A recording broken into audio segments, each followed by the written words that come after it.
श्रीमद् भगवद गीता अध्याय अर्जुन विषाद योग। कुल सुख के जरिए श्लोक सभी का सरल अर्थ। श्लोक आस्थ। धृतराष्ट्र संजय से पूछते हैं कि कुरुक्षेत्र में युद्ध के लिए एकत्र मेरे और पांडु के पुत्र क्या कर रहे हैं। श्लोक 13 अध्याय। दुर्योधन अपनी सेना की शक्ति बताता है और भीष्म से अपनी सेना की रक्षा करने को कहता है। श्लोक भाषाओं दोनों सेनाओं में शंख नगाड़े बजते हैं। पांडवों के शंख नाद से कौरवों का हृदय कांप उठता है।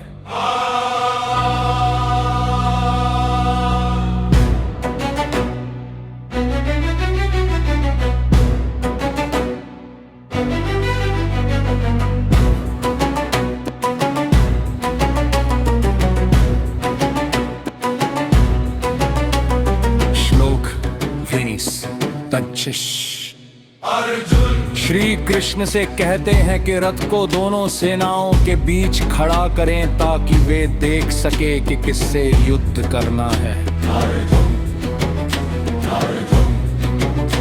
अर्जुन अपने सामने गुरु, पितामह, चाचा, भाई, पुत्र, मित्र और रिश्तेदारों को देखकर विचलित हो जाते हैं। अर्जुन कहते हैं शरीर कांप रहा है, मुख सूख रहा है, धनुष हाथ से गिर रहा है, मन भ्रमित हो गया है। श्लोक अर्जुन कहते अपने ही लोगों को मार कर उन्हें कोई याद नहीं दिखता। श्लोक कहते हैं अर्जुन कहते हैं कि नित्य रहकर मर जाना भी अपने लोगों की हत्या से अच्छा है। अंतिम शोक से भरकर पिनुंग खड़स बाण छोड़ देते हैं, रथ में बैठ जाते हैं, युद्ध न करने का निर्णय लेते हैं। युद्ध अध्याय अबरींद का सार। कुल श्लोक अर्जुन तुमसे कहते हैं कि मिथ्या रहकर मर जाना भी अपने लोगों की हत्या से अच्छा है। अंतिम श्लोक। अर्जुन शोक से भरकर धनुष बाण छोड़ देते हैं, रथ में बैठ जाते हैं, युद्ध न करने का निर्णय लेते हैं।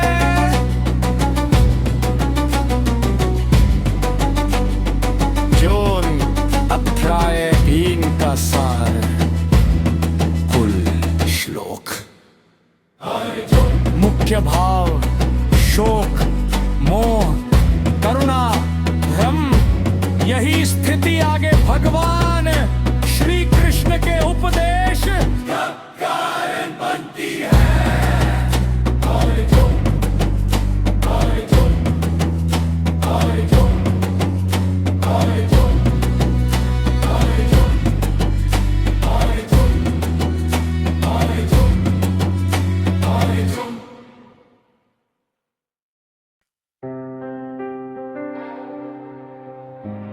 श्रीमद् भगवद गीता अध्याय 2 सांख्य योग।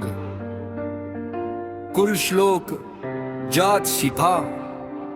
अर्थ भगवान श्री कृष्ण अर्जुन से कहते हैं यह मोह, कायरता और दुर्बलता तुम्हें शोभा नहीं देती। उठो और अपने कर्तव्य को निभाओ। जॉर्ज श्लोक फॉर्मिंग। अर्थ अर्जुन कहते हैं मैं अपने गुरु, पितामह और स्वजनों को मार कर राज्य या सुख नहीं चाहता है।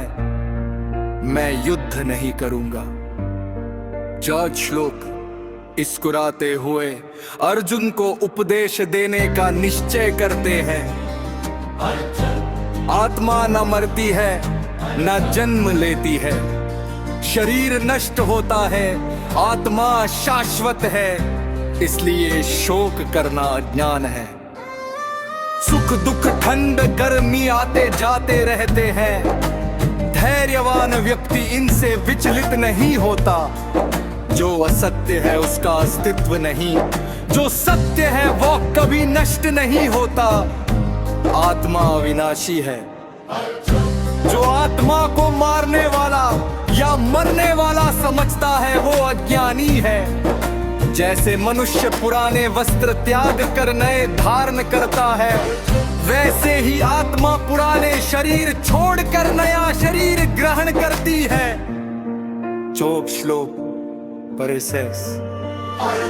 आत्मा को न शस्त्र काट सकते हैं, न अग्नि जला सकती है, न जल भिगो सकता है, न वायु सुखा सकती है।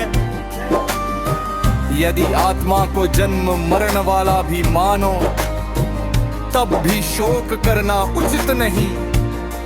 आत्मा रहस्यमयी है, फिर भी वो शोक योग्य नहीं।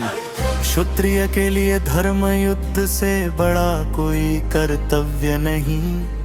युद्ध ना करने से अपलाश और पाप मिलेगा। अब तक ज्ञान बताया, अब निष्काम कर्म योग का उपदेश दिया जा रहा है।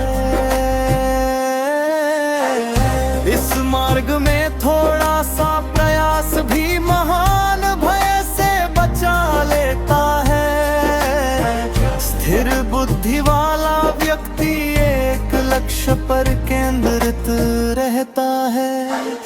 भोग और स्वर्ग की कामना करने वाले लोग सत्य ध्यान से दूर रहते हैं। त्रिगुणों से ऊपर उठकर आत्मज्ञान में स्थित हो जाओ।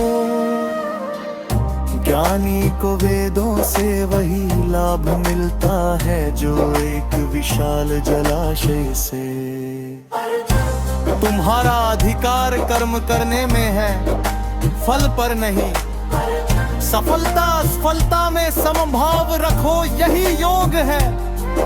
कर्म को बुद्धि योग से करो, पाप से मुक्त हो जाओगे। ज्ञानी कर्म के फल का त्याग कर मोक्ष प्राप्त करते हैं। जब तुम्हारी बुद्धि मोह से मुक्त होगी, तब तुम स्थिर बुद्धि कहलाओगे।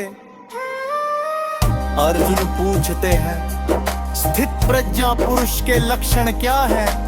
जो इच्छाओं को त्याग देता है, सुख दुख में समान रहता है, वही स्थित प्रज्ञा है। जैसे कछुआ अपने अंग समेट लेता है, वश ही इंद्रियों को वश में रखना चाहिए। इंद्रियों के विषयों से आसक्ति, काम क्रोध मोह विनाश होता है। संयमित व्यक्ति को शांति मिलती है। अशांत मन में न बुद्धि टिकती है, न सुख मिलता है। जिसकी इंद्रियां वश में है वही ज्ञानी है।